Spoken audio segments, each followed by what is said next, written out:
روش ما زين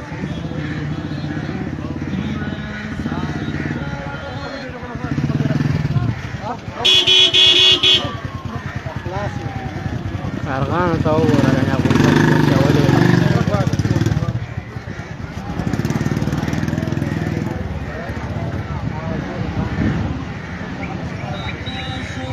کارغان د پام دي